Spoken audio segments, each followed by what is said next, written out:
se va, dice que ya el próximo sábado el ombudsman saliente en medio de esta elección tan competida, tan mañoseada, tan documentada, tan señalada, tan estratégicamente llevada también, porque al parecer ya hay un tapado y ya sabemos quién viene. Bueno, por lo menos yo ya intuyo y presiento, no más falta que se confirme. Raúl Ramírez, bienvenido aquí al estudio, ¿cómo estás? Muchas gracias, Luis Alberto. Agradecido por la invitación, haciendo maletas, muy atento de lo que pueda ocurrir el día de hoy. Es un día muy importante en donde finalmente hubo un proceso legislativo, pues en donde hubo participación de la sociedad civil, en donde se aproxima el momento de culminar este proceso de selección de ombudsman el día de hoy, y yo quisiera aprovechar esta oportunidad para desearle mucho éxito a los contendientes, a los participantes. Creo que son todos y cada uno de ellos de los que alcancé a ver ayer en la lista, que por cierto me percaté de ella por seguirte a ti en redes sociales. Son personas con una trayectoria muy importante. Y bueno, el mayor de los éxitos, estimado Luis Alberto. ¿A quién tienes tú en la lista? Bueno, yo vi la lista que emiten ayer la Comisión de Justicia, la que pusiste en redes sociales, que es la que ha estado permeando. Sin embargo, desconozco cómo va a culminar ello. Digo, todos estaremos muy al pendiente. El día de hoy tengo entendido que a partir de las 8 de la mañana, otros hablan de a las 10.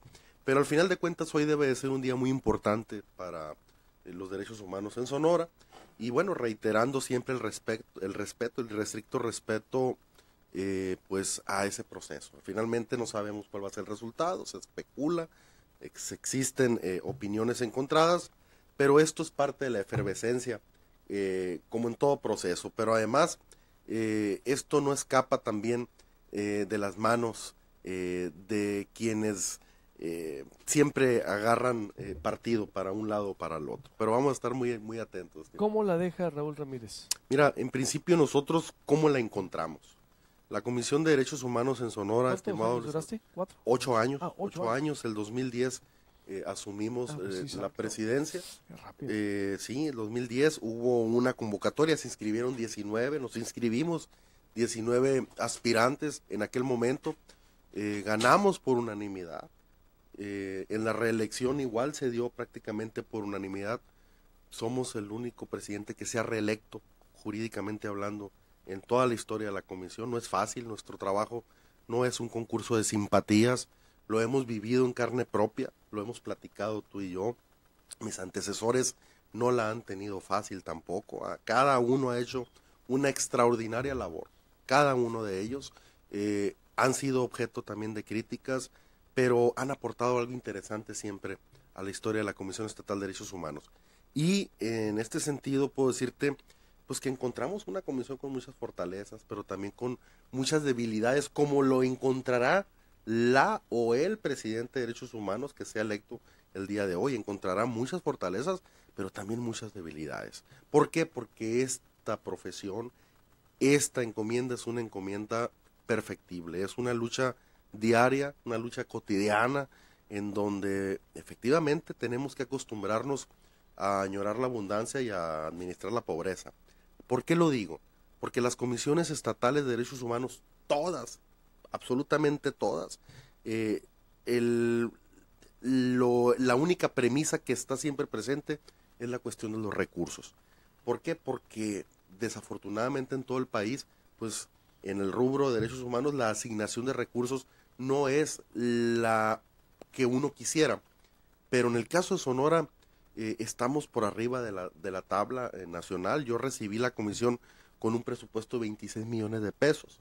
¿De cuánto? De 26, de 24, 22 millones de pesos era el presupuesto.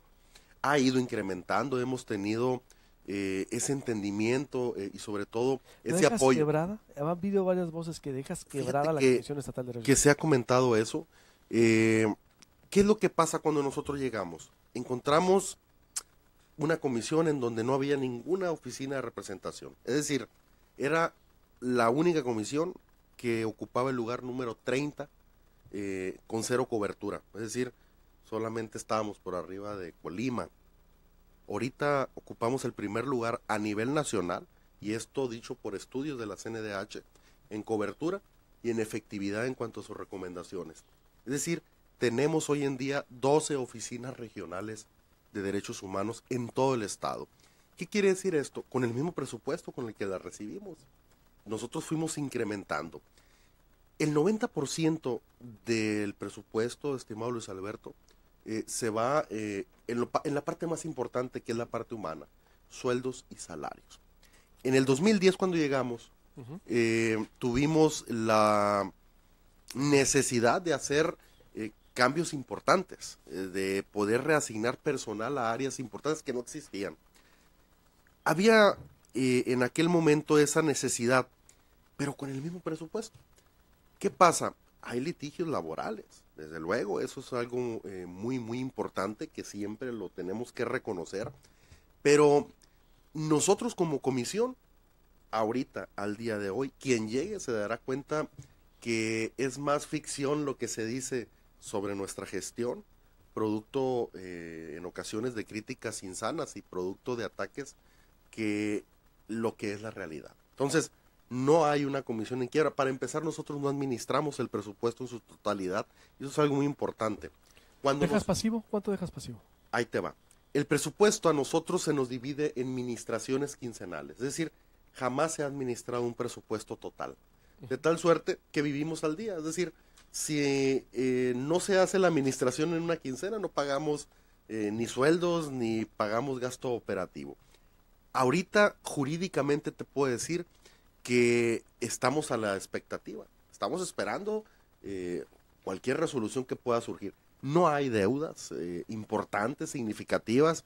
Sí, desde luego hemos batallado con algunos proveedores, pero quien llegue se dará cuenta de que la situación más compleja que ahorita se vive en la comisión, pues son los litigios laborales.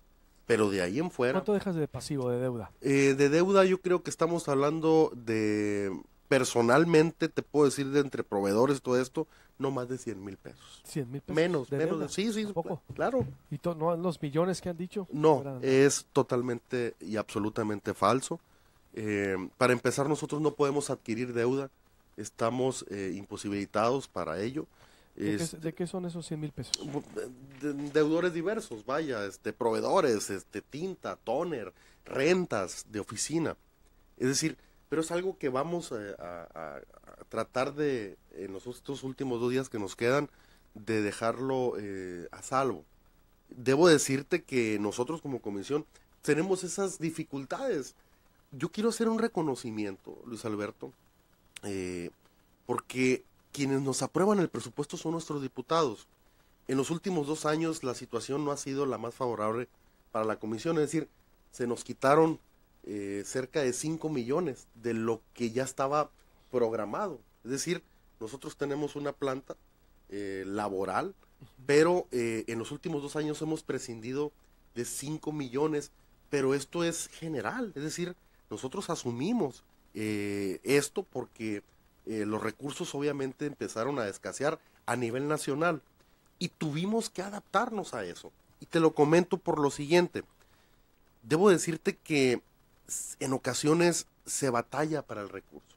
En esta ocasión hemos encontrado sobre todo bastante apoyo, porque si bien es cierto el Congreso te aprueba el presupuesto, pues es el Estado quien te lo proporciona a través de la Secretaría de Hacienda. Oh. Y nosotros, de manera puntual, no tenemos absolutamente nada que objetar ni que sentir. El recurso ha llegado en tiempo y en forma, se nos ha apoyado como institución, y yo quiero aprovechar para hacer un reconocimiento en ese sentido al gobierno del Estado por apoyar en tiempos difíciles a la comisión. Pero desde luego que a mí me encantaría ver, esta es una institución que siempre voy a llevar en mi corazón. Podrán venir otras responsabilidades, pero estoy seguro que jamás va a haber una responsabilidad tan bonita, tan digna como esta. Y yo quiero ver a la institución pujante, quiero ver a la institución que le vaya muy, muy bien, y estoy seguro que van a venir tiempos mejores, estimado Luis Alberto. ¿Qué fue lo que pasó? Porque hay, tú sabes, una imagen ahí que se va lastimada también, Muy hubo lastimada. polémicas, Ujú. hubo escándalos, tú lo sabes, Sí. lo hemos enumerado, los hemos abordado. Ujú. ¿Qué asumes de ahí? ¿Qué fue lo que pasó? Mira, en principio yo siempre he dicho que no es lo mismo ser borracho que cantinero. Es una situación muy, muy compleja. Espero que el que llegue o la que llegue, el presidente o presidenta, tenga una situación menos difícil que la nuestra. Hemos vivido y pasado bastantes vicisitudes en la presidencia de la Comisión Estatal de Derechos Humanos. De 2010 a la fecha, nosotros incomodamos. Hemos sido objeto de bastantes situaciones muy graves al interior de la misma comisión, desde nos quemaron un camión, nos ultrajaron las oficinas, se robaron un cerebro, nos han amenazado, pero esto es parte, desafortunadamente, de un resultado de una gestión. Para que te des una idea, el promedio de recomendaciones que se emite a nivel nacional, el promedio, porque muchos miden la efectividad de una comisión, es que este emitió bastante recomendaciones. No, una comisión no es mejor porque emita más recomendaciones o menos. Es decir, hay quienes emiten menos recomendaciones, pero detrás de ello hay una serie de conciliaciones y de arreglos en cuanto a lo que pretende el quejoso. Nosotros, el promedio sostenido de recomendaciones de 2010 a la fecha, han sido por arriba de las 30 recomendaciones. Imagínate todo lo que ello implica. Implica, desde luego, que no asumes un papel fácil. Se han generado polémicas, hemos sido objeto de bastantes polémicas, algunas ciertas, algunas erradas, algunas producto de la insidia, de la infamia. ¿De quién? ¿Quién te insinuó? Lo dudo de dónde provenga o de dónde provino en su momento, porque estamos hablando de 2010 a la fecha. Es decir, en diferentes momentos de esa fecha para acá hemos pasado situaciones muy difíciles. Yo sentí la más dura, fue una campaña muy profunda en contra nuestra, en mi persona, en mi familia, a finales de 2015 y casi todo 2016 a finales, todo 2017, contabilizamos 72 días consecutivos, 72 o 79 días consecutivos de campañas muy fuertes en nuestra contra, pero pues desconozco el origen. Sin embargo, debo decirte que hay situaciones que a uno lo fortalecen cada día más. Creo que aquí el tiempo nos va a dar la razón. Hay situaciones muy polémicas de casos muy importantes que quedaron y que nos marcaron y que respeto además bastante. Está el tema de la señora Gisela Peraza, está el tema de la Antes de eso, China. ¿quién montó estas 72 días de campaña? ¿Por qué? Desconozco, mira, volvemos al tema de... Porque fue ya el nuevo gobierno, digo. Bueno, me ha tocado recibir ataques desde el 2010 a la fecha. Ujú. En este caso, yo sentí muy intenso este golpeteo en un año complejo, a finales de 2016 y casi toda la mitad de 17, pero sí hubo un momento de 79 días consecutivos en radio, en medios impresos, en columnas, pero al final de cuentas esto es algo que uno como servidor público, como alguien que trabaja en lo público, pues se tiene que enfrentar, y creo que pues nos tocó a nosotros. Yo no tengo color partidista, no pertenezco ni al PRI, ni al PAN, ni al PRD, lo respeto, tengo grandes ¿Por qué te amigos. golpearon entonces, según Mira, tu en versión? en Y dices, principio, no identificas por qué dices hubo 79 días. fíjate ¿A quién que- tocaste? ¿O porque querían el puesto? ¿O porque te sabían algo? no, mira, al final de cuentas, esto es muy difícil de poder determinar, porque cuando hay una recomendación, no te imaginas la cantidad de involucrados que hay en esas listas. Es decir, siempre ¿Incomodaste? pisas callo, ¿Incomodaste? siempre incomodas. ¿Incomodaste Siempre a quién? incomoda. ¿A los actuales a quién? ¿Al No fiscal? sé, no, yo creo que aquí puede ser cualquier tipo de, mm, de situaciones. Vaya, sería muy irresponsable de parte mía poder señalar a una persona. Es decir, fueron situaciones muy complejas, desconozco de dónde pueda provenir o de dónde provinieron estos ataques. Lo que sé es que sí estuvo muy fuerte. Por incomodar por recomendaciones, la embestida. Pues mira, fíjate que cuando se emite... ¿Cuál recomendación incomodó? Desconozco. Te lo puedo decir de todo corazón, desconozco. Hemos emitido más de 30, pero cada recomendación tiene puntos recomendatorios. ¿Cuántas es este gobierno? En este periodo el promedio ha sido de arriba de 30, como en el gobierno anterior. Es decir, 30 en 2 años. Arriba, no, por año. Por año. Sí. O sea, el promedio de recomendaciones ha sido de 30 recomendaciones por año. Siempre, no ha bajado ese número. Es decir, ni con los que se fueron ni con los que actualmente ocupan esta responsabilidad. ¿Por qué no recomendó el ombudsman en el caso Gisela Peraza? ¿Por qué tuvo que ser la nacional y con Gisela Peraza se vio ausente la Comisión Estatal de Derechos Humanos? Mira, estimado Luis Alberto, qué bueno que me preguntas esto.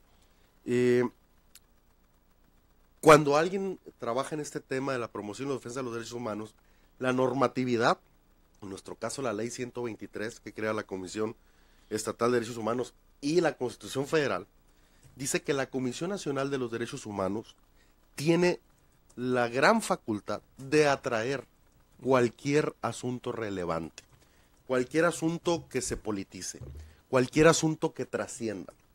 En el caso de la extrabajadora de la Casa de Gobierno de Gisela, debo decirte que nosotros recibimos y atendimos la queja inicial de ella, de sus familiares, de su abogado, y solamente duramos 2 meses con la investigación. Es decir, nosotros no concluimos esa investigación.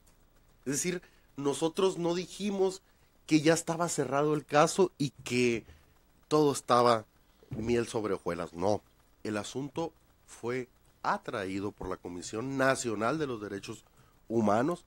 Solamente duró con nosotros menos de 2 meses.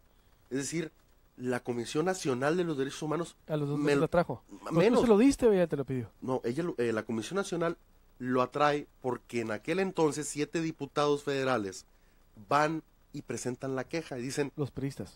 Sí, diputados federales por el PRI dicen, Comisión Nacional, atrae el caso, es un caso relevante, y me lo quitan, nos lo quitan y se lo llevan. ¿Tú pediste que lo quitaran? No. Los 7 diputados federales en aquel entonces van a la CNDH y dicen, oye, es un caso relevante, no es cualquier cosa. Te pedimos que lo atraigas. Yo no tenía ni 2 meses con la investigación. No hay una conclusión de ese caso. Y la CNDH se lleva el caso. Lo mismo ocurrió con el otro tema de Guaymas. Pero en 2 meses no se pudo haber hecho ningún pronunciamiento. No. Era muy pronto. Sería irresponsable hacer un pronunciamiento en 2 meses. Bueno, investigación en 2 meses. No. Tenías el testimonio de ella y haber entrevistado a los demás, informes de autoridad, hicimos desahogo de testimonio, desahogo de pruebas. Ustedes no encontraron violación a los derechos humanos. Es que no concluimos el asunto. Es decir, de hecho está un oficio firmado aceptando que fue atraído el caso. Es decir, y ahí están los expedientes, ahí están las pruebas. La Comisión Nacional no nos da oportunidad porque es su facultad amplísima. Tortura, por lo menos, no vieron huellas, no viste, ¿tú viste a Gisela Peraza? Mira, fuimos, la entrevistamos, estuvimos en el centro de arraigo cuando existían los centros de arraigo. Intentamos aplicar el protocolo de Estambul, es decir, el protocolo de Estambul ya hemos tenido la oportunidad de platicarlo. El protocolo de Estambul es una prueba que además en Sonora somos los únicos que la practicamos institucionalmente hablando y en todo el noroeste. La Comisión Estatal de Derechos Humanos, que antes no existía tampoco. Ese protocolo de Estambul determina si alguien ha sido torturado o no.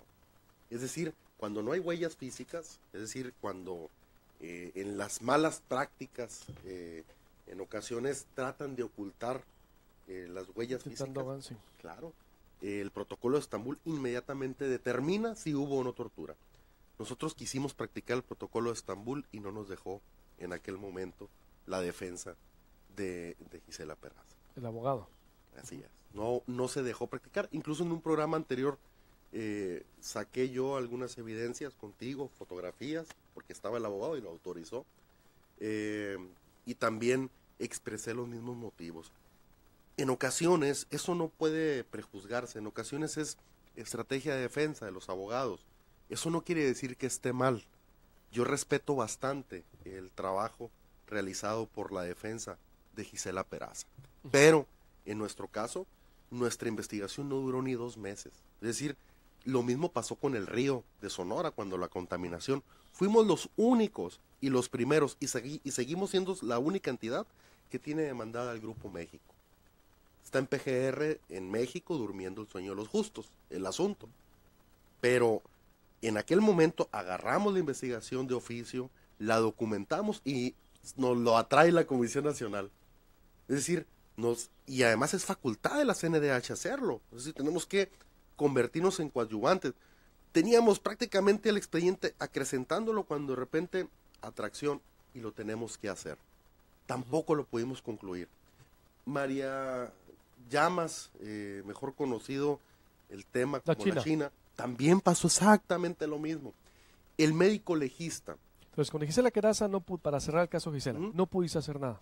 No es que no haya podido no te dejaron platicar, no se pudo comprobar desde aquí si hubo tortura. Así es. Se lleva el caso a la CDH y por eso... Y hasta el año y medio se concluye el expediente, o al año. Es decir, no es un tema que puedas concluir en 2 o 3 meses. ¿Tú te quedas con la conciencia tranquila con ese Totalmente caso? Tranquila. Totalmente. Me quedo preocupado por todo lo que se ha dicho sobre mi persona y sobre ese caso en particular, pero me quedo tranquilo.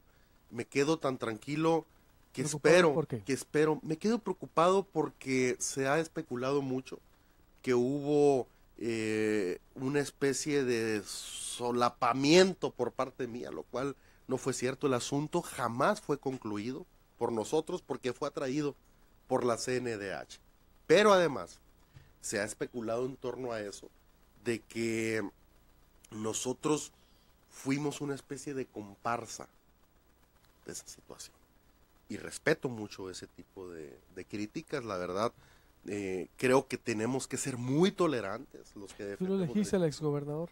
¿No hablaste del caso con las autoridades del Estado? Simple y sencillamente... se estaba convirtiendo en un despropósito, un despotismo. ¿Eso? No pude hacerlo jamás porque lo primero que tenemos que hacer cuando recibimos una queja es solicitar informes de autoridad. Y cuando tú solicitas informes de autoridad, empiezan a parársele a las autoridades los cabellos. Y sí, encontramos en aquel momento pues mucha apertura de informar, pero yo no soy Ministerio Público. Es decir, a tu servidor se le ha acusado como si yo hubiese sido el responsable. Yo no era ni servidor público, ni era el procurador en aquel momento. El procurador en aquel momento es el responsable de los agentes del Ministerio Público. Y todo el caso se ha centrado en el ombudsman, cuando en realidad el ombudsman lo que hizo es recibir una queja, atender a la familia, no concluir la investigación. Cuando tú entregas un expediente, se lo mandas al presidente de la Comisión Nacional y le tienes que explicar lo que has encontrado. Y le tienes que dirigir un oficio, y en aquel oficio le tienes que poner qué es el hallazgo. El hallazgo en aquel momento es: la persona en cuestión no se ha dejado practicar el protocolo de Estambul. Hay un acta circunstancial. Entonces, me quedo preocupado porque sé que está buscando justicia. Sé que no han podido descansar en este peregrinar. Pero estoy seguro de que en lo que a nosotros respecta, actuamos como es debido y de frente, te lo digo, con la conciencia muy tranquila, estimado Luis Alberto, porque es un caso que jamás se pudo concluir. Es imposible que la Comisión Estatal de Derechos Humanos, y de la cualquiera del país, pueda concluir un caso en menos de un año. Imposible. ¿Pero por qué no? Es mucho tiempo. Si 2 meses se me hace mucho tiempo. Hay que cambiar la ley. Hay que cambiar la ley, es lo que yo le digo a los quejosos. Si 2 meses se me hace mucho, y si ya tienes un testimonio de la víctima, si tienes rasgos de tortura, o es nomás cotejar, a ver, es cariar, es sentarlos, ¿a poco en 2 meses no se puede? Ahí te va un ejemplo. ¿Por qué tanta burocracia para investigar? Ahí está, hay que cambiar la ley. Yo creo que es parte de lo que quien asuma esta responsabilidad tendrá que trabajar en conjunto con la Comisión Nacional. Te voy a poner un ejemplo. Tú eres una autoridad, y eso se lo explico yo a la ciudadanía. Tú eres una autoridad que presuntamente violaste un derecho humano. Presenta ahí en una queja en contra tuya, te solicito informes de autoridad, pero la ley a ti te da 15 días para responder. Desafortunadamente siempre, en todos esos procesos de investigación, las autoridades esperan al día último para entregarte un informe de autoridad. Imagínate, tienes que garantizarle el mismo tiempo tanto a la autoridad como al quejoso para defenderse. Y eso no está en manos del presidente. Cualquier aportación de pruebas se tiene que desahogar y se va letargando un procedimiento. No ha habido en la historia de ninguna comisión una recomendación que salga menos de un año. Es decir, es muy complejo, porque si lo haces, pues se entiende que estás violando la garantía de audiencia y de legalidad. ¿La China? Es un caso también que nos marcó, que se politizó. Ya nadie habló jamás, en ese caso, de los inicios de esa lamentable situación. Sí. Yo me acuerdo que el secretario particular en aquel momento, pues era, y el Partido Acción Nacional era donde inició esa situación tan compleja. Ya nadie se acordó de eso. Se acordaron solamente de la Comisión Estatal de Derechos Humanos. Yo debo de reconocer que hay un doctor, un médico legista. ¿La mataron o se suicidó? Ahí te va. Para ese lado voy. Hay un doctor médico legista, doctor Bernal, es un doctor maestro de maestros de médico legista, intachable, que ha trabajado tanto para la Fiscalía, ha sido maestro de maestros, profesionalizado desde la Universidad de Arizona, en fin, tiene altas credenciales. Él era nuestro médico legista, es decir, quien analiza casos como el de Guaymas. Nosotros lo analizamos con él. El presidente de Derechos Humanos no es experto ni es médico para emitir alguna opinión de esa naturaleza. El doctor Bernal analizó, auscultó el cuerpo, se vio todo lo que tenía que ver, se siguieron los protocolos, pero es un caso que se politizó tan fuerte que efectivamente nos tocó a nosotros padecerlo. ¿Qué es lo que determinamos nosotros? No el presidente, sino el médico legista. De entrada, y que es un caso que también se llevó a la Comisión Nacional, de entrada, e incluso lo hicimos por escrito, le dirigimos al entonces presidente de la CNDH, Raúl Plasencia, le dijimos lo siguiente: de entrada, nuestro médico legista, que analizó el cuerpo de la Oxisa, no ve indicios de asesinato. Sin embargo, pedimos a ustedes una segunda opinión. Y en esta segunda opinión que estamos pidiendo, hacemos entrega del expediente que ustedes nos están pidiendo por atracción. Tampoco concluimos el caso. Es decir, yo jamás concluí la investigación diciendo a esta persona no la asesinaron o sí la asesinaron. No se concluyó porque fue atraído el que no, ya se cerró. Pero se cerró después de un año cuando me concluyó la Nacional. A los 20 días, es un asunto que duré yo 22 días o 23 días con él nada más. Es decir, fue tan polémico y tan doloroso para la familia. ¿Por qué los polémicos se iban de aquí de Sonora? Y se van a seguir yendo. Siempre los ataques.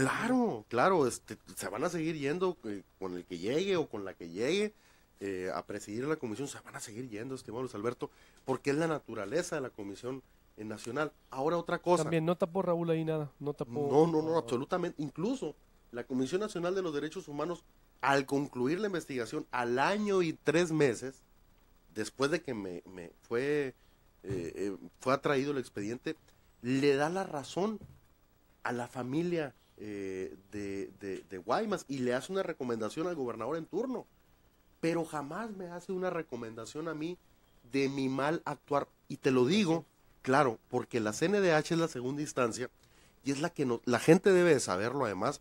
Cuando no esté conforme con una actuación de la Comisión Estatal, la segunda instancia es la CNDH, y la CNDH puede corregirte la plana a las comisiones estatales. Claro. Y a mí me hubiera corregido y me hubiera dicho, oye, la regaste, no actuaste bien. Jamás hemos sido señalados de una mala actuación en los 8 años.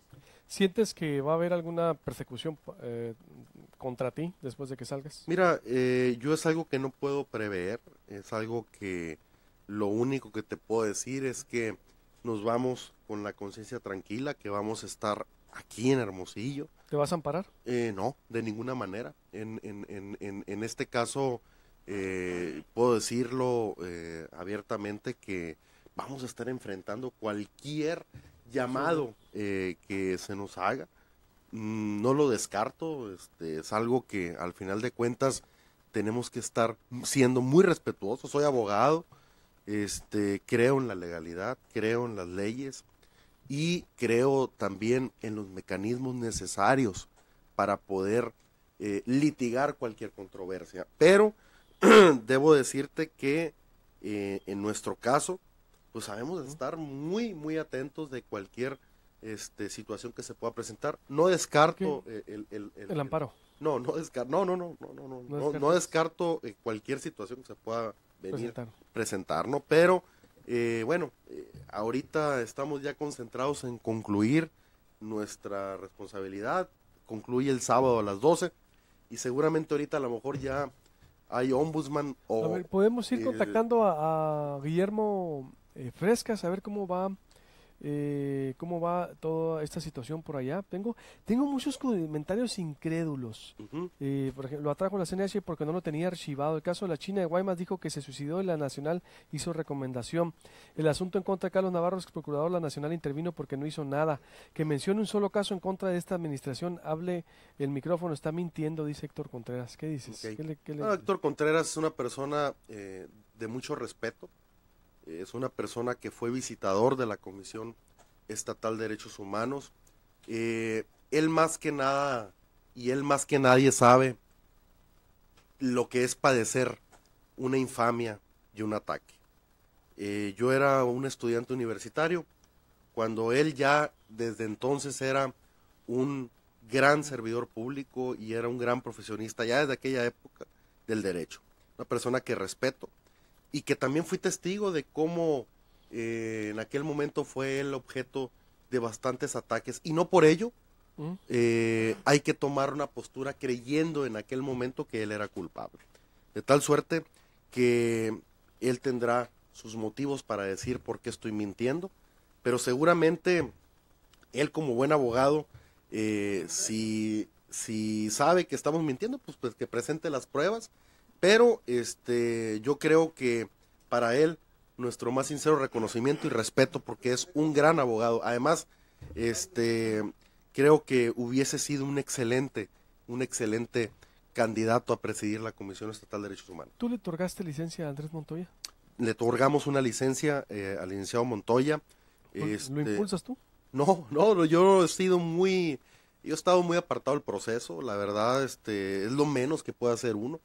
Nosotros, es más, por ahí anduvo circulando una foto con la diputada Célida López y tu servidor, pero la pusieron hace 2 días. ¿De cuándo fue esa reunión? Fue una reunión antes de que iniciara el proceso y tiene que ver con mi último informe, pero la suben en redes como si hubiera sido una foto actual.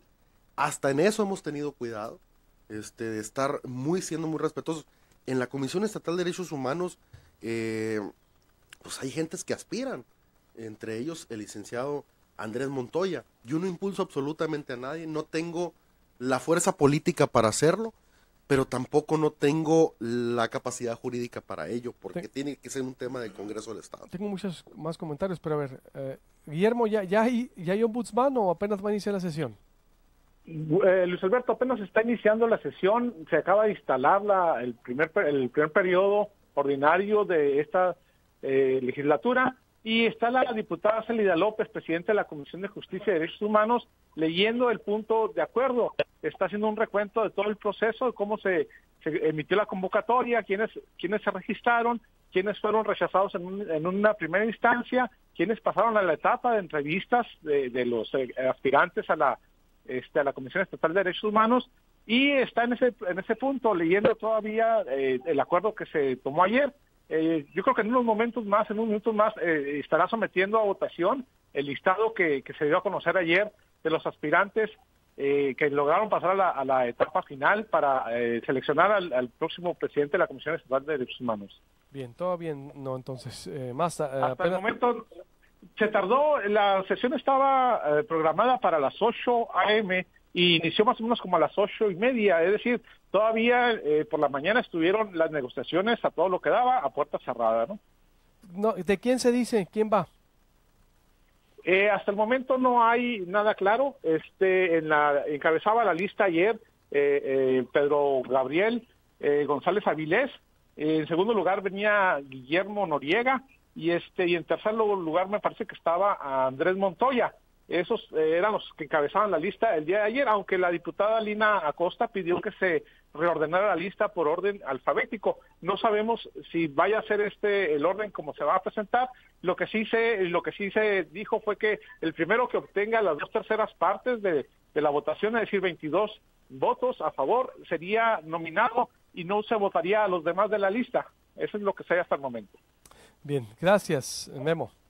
Para servirte. A ver, sí, Leila Acedo, ¿no? Si todos los casos relevantes son atraídos por la CNDH, ¿por qué se politizan? ¿Cuál es la relevancia de la descentralización de estos órganos?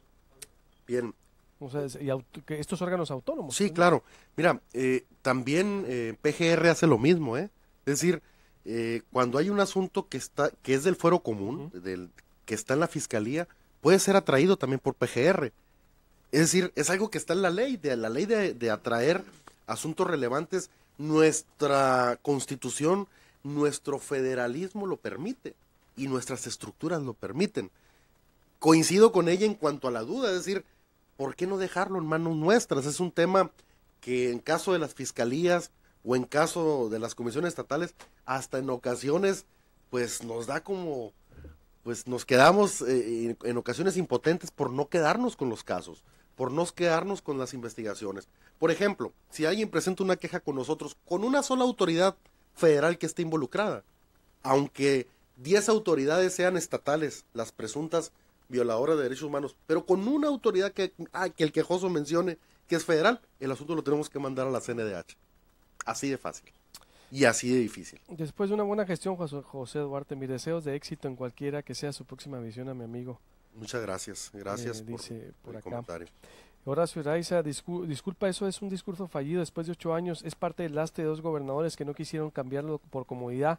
De los males más grandes para Sonora, Rubén Raúl, y algunos, ¿por qué? A ver, veo mucho aquí, algunos ofensas y la verdad que Tere Martín, qué actitud tan diferente ahora, Betty Love, a ver, ¿qué pasó ahí? No sé si fue el trato de por ejemplo, de ex empleados, porque me dice por acá un anónimo, oigo al hombre y no lo creo, el señor defensor de los derechos humanos violentó todos los derechos laborales de los trabajadores de la comisión. Verás cómo tengo comentarios así, Sí. te lo voy a resumir en muchos de ellos que estaban trabajando ahí desde que se fundó, es decir, por 17 o 18 años de trabajo, no les dieron nada, solo los despidieron y ya sin indemnización ni liquidación ni nada, que andan todavía en litigios después de 8 años y un maltrato. ¿Qué dices? Mira, en principio siempre va a haber voces y uno no se autoengaña, ¿eh? Es decir, estamos sujetos a la crítica y permanente, cruel y muy dura. Pero yo te puedo casi asegurar, Luis Alberto, casi asegurar que en ocasiones son comentarios estructurados. No sé de dónde, pero siempre hay una mano que mece y que mueve la cuna. No te quede la menor duda. En cuanto a lo que mencionan de los despidos, desafortunadamente en el 2010, cuando yo asumo esta responsabilidad, el artículo 63 de la ley 123 que nos rige, palabras más, palabras menos, para no decir toda la estructura o todo el texto, decía lo siguiente: los empleados o los trabajadores de la Comisión Estatal de Derechos Humanos serán empleados de confianza, así, y solamente tendrán derecho a la seguridad social, es decir, al ISSSTESON, ¿no? Si yo en aquel momento que estaba vigente el artículo 63 hubiese liquidado o indemnizado, hubiese incurrido en una responsabilidad, porque la ley no me lo permitía. En el 2014 ese artículo que no me permitía fue derogado, por fortuna. Sin embargo, todas esas personas que de las cuales se prescindió y que hoy en justicia están demandando y que se respeta su litigio, porque eso en el 2014 ya fue superado, es decir, ese artículo anacrónico ya fue derogado, pues ellos prosperaron sus litigios, por fortuna para ellos. Pero en aquel momento, Luis Alberto, había bastantes situaciones muy complejas. Se les propuso trabajar en otras áreas, porque todos estaban concentrados aquí. Me da impotencia saber que todos estaban de Hermosillo y se les propone irse a la nueva oficina de San Luis Río Colorado, a la nueva oficina de Nogales, a la nueva oficina de Cananea, que antes no tenían. Hoy los cananenses y están muy participativos y se van a la oficina de Santana. Es decir, se les propuso nuevas alternativas y quitarles esa...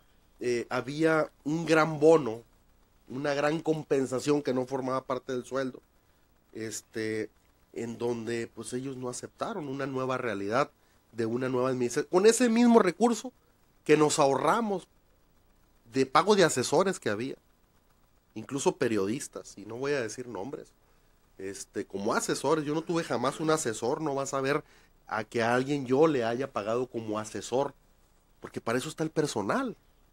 Pero había gran cantidad, algunos columnistas que hoy nos golpean o que nos han golpeado durante 8 años, pues estaban ellos como asesores en nómina, y su esposa y la prima.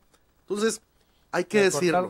Ay, ¿a poco? No creo. Ah, bueno. No te sé la ironía. Okay. No, bueno. Pero en fin, creo que aquí fue una situación, si estamos hablando de este recuento, no ha sido nada fácil. ¿Pero no despediste a nadie injustificadamente? Absolutamente a nadie. ¿Con cuánto llegaste de personal y cuánto dejas? Mira, nosotros llegamos a la comisión, había una plantilla aproximadamente de 70 personas. ¿Y hoy?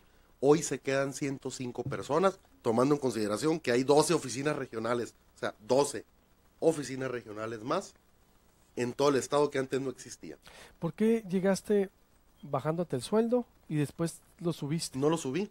El ¿No? sueldo ha ido incrementándose con el aumento de la inflación. Pero de 87 lo bajaste a 60, ¿no?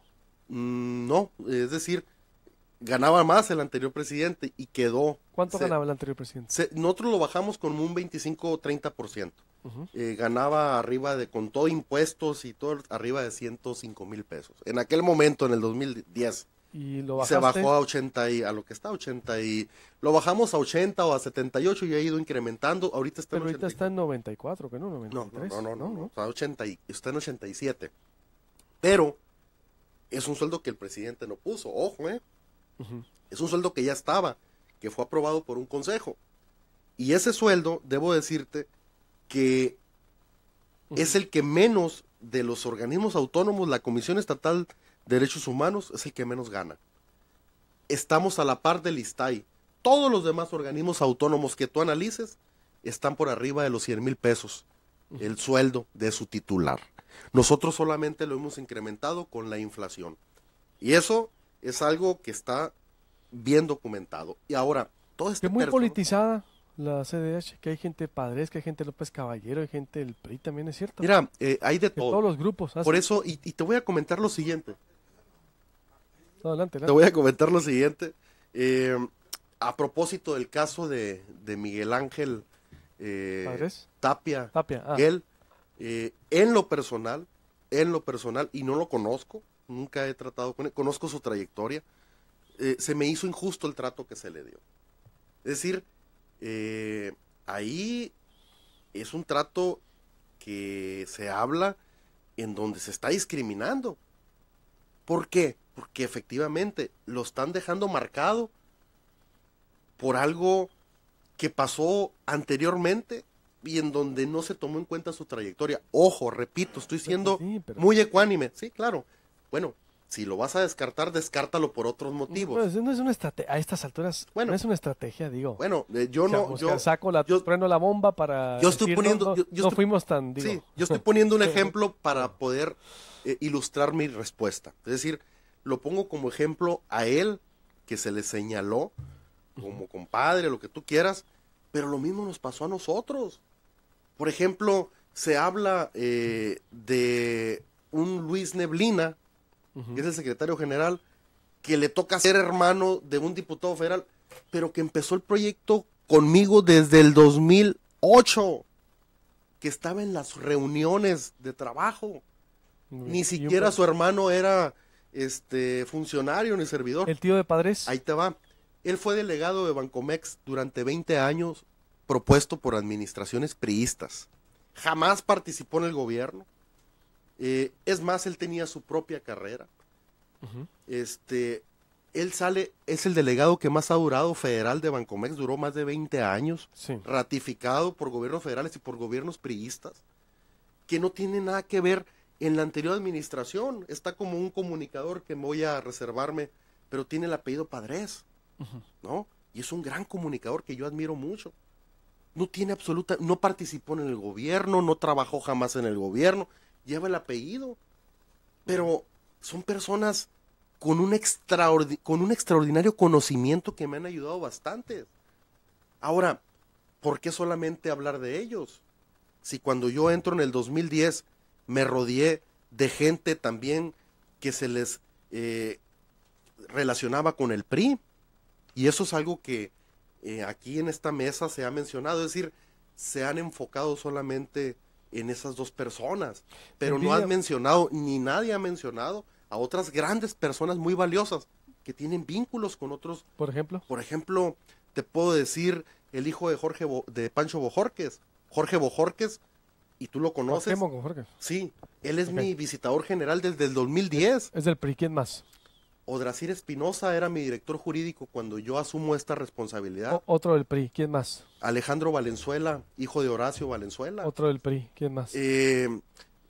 David Alán Leiva Castillo, CNC, pero es un... CNC. Claro, y ellos están conmigo desde el 2010.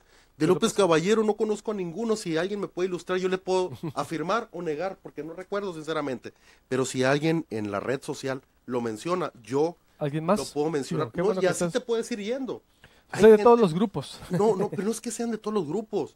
Por ejemplo, son personas que tienen un extraordinario conocimiento. Alejandro Valenzuela, su papá ni siquiera... era secretario, ¿no? Eso es cierto, me tocó entrevistarlo. Claro, no era secretario. Entonces, el que llegue tiene que llegar a hacer una limpia, entonces. Pues tiene que revalorar los currículos. Por ejemplo, Jorge Cuauhtémoc Bojorquez es un extraordinario servidor, y no porque su papá sea el líder de la CTM o haya sido el líder de la CTM, no lo vamos a estigmatizar. Yo soy una persona, Luis Alberto, que no tiene ni filias ni fobias. Y ahorita solamente se mencionan siempre para atacarnos a dos personas y no toman en cuenta que desde el 2010, cuando era un gobierno panista y en donde todo ese grupo priista no tenía cabidas, a mí no me importó. ¿Por qué? Porque yo no me dejo mangonear. Son personas valiosas que estoy seguro a lo mejor repiten, porque son personas con una gran trayectoria. Oye, el Vida Ayala me manda aquí la solicitud de transparencia, me dice, pregúntale por favor por qué fue la que hizo el trabajo. Y el sueldo mensual dice, salario bruto 106,810 pesos, con todas las prestaciones. No, aquí esto es una situación, nosotros incluso te puedo mandar ahorita me comprometo para que lo enseñes el día de mañana, mi talonario de cheque, el bruto, neto, y te vas a dar cuenta que lo que yo te digo es lo correcto. Me comprometo a mandártelo ahorita, le tomo una foto en mi oficina, te lo mando, y además es una nómina timbrada. Pero supongamos que ese fuera el sueldo que ella comenta, sería aún así muy abajo de todos los organismos autónomos. Entonces, nosotros no hemos incrementado los sueldos solamente con la inflación. Incluso hubo una reducción todavía el 2016, no, el 2017, si mal no recuerdo, porque fuimos los primeros que nos adaptamos también a la propuesta de programa de autoridad propuesto por la señora gobernadora. Lo hicimos por escrito y empezamos a tratar todavía más a reducir algunos gastos que teníamos. Perdón, estoy viendo tantos comentarios desde las 7 que no había visto en Facebook Live, porque es que, qué bárbaro. A ver, ¿por dónde? Consultoría jurídico, la verdad, no puedes despedir por despedir como defensor de derechos humanos, debías saber que no puedes cambiar condiciones de trabajo, va a salir como, se refiere a los... ¿A cuántos se fueron contigo? Es que no tienes idea cómo me han llegado comentarios. Sí, no, es un tema muy polémico y va a seguir Que, porque tam- están los que litigios. también ¿no? alguien que llega nuevo pues tiene derecho a saber con quién va, sin que no se pisoteen los... Debo decirte que ¿Cuántos litigios dejas? alrededor de 23 litigios, Okay. alrededor, que son los más significativos, que se tiene que tener especial cuidado. Le tocará al Congreso del Estado, más o menos, ojo, te lo puedo reconfirmar también en un momento más, llegando a mi oficina. ¿Cuántos fueron? ¿23? Entonces, Aproximadamente, más o menos. Pero debo decirte que será el nuevo Congreso o el actual Congreso quien dé la suficiencia para ello. Es decir, si en aquel momento yo hubiese liquidado, además no hubiera tenido los recursos, pero hubiera sido ilegal, ahorita estuviera pasando por un complejo de demandas por ese sentido. Desafortunadamente así estaba la ley en aquel momento, gracias a los legisladores que en el 2014 se dieron la oportunidad de quitar ese artículo tan anacrónico. Así es. Entonces, ¿qué es lo que sigue?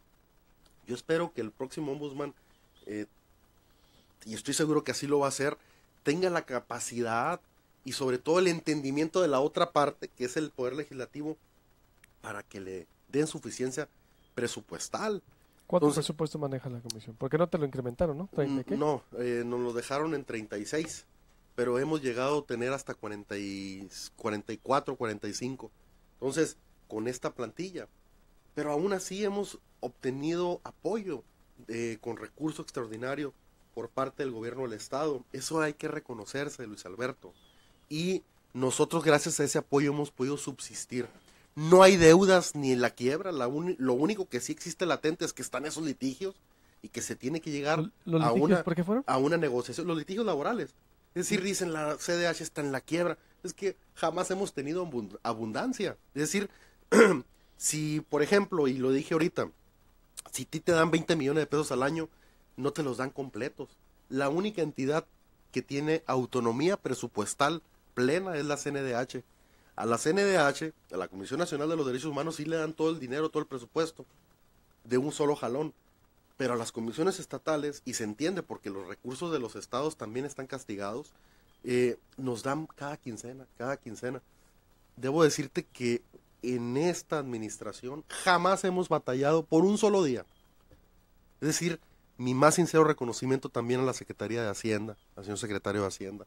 Jamás, un solo día jamás se han pasado para hacernos llegar la administración. Y cuando nos han visto con situaciones complejas, nos han apoyado. ¿Qué recomendaciones le haces al que llegue? En principio, debe de estar el nuevo presidente o la nueva presidenta, debe de estar dispuesto o dispuesta a perder en ocasiones su buen nombre. Debe de estar dispuesto o dispuesta a saber que esto no es un concurso de simpatías.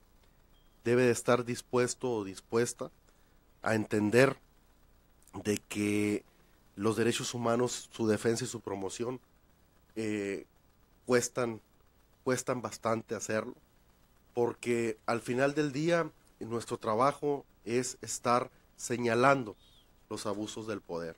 Y estamos hablando de policías municipales, policías estatales, ayuntamientos, estamos hablando de secretarías importantes, entonces yo le deseo mucho éxito, de todo corazón. Ha sido un trabajo muy difícil.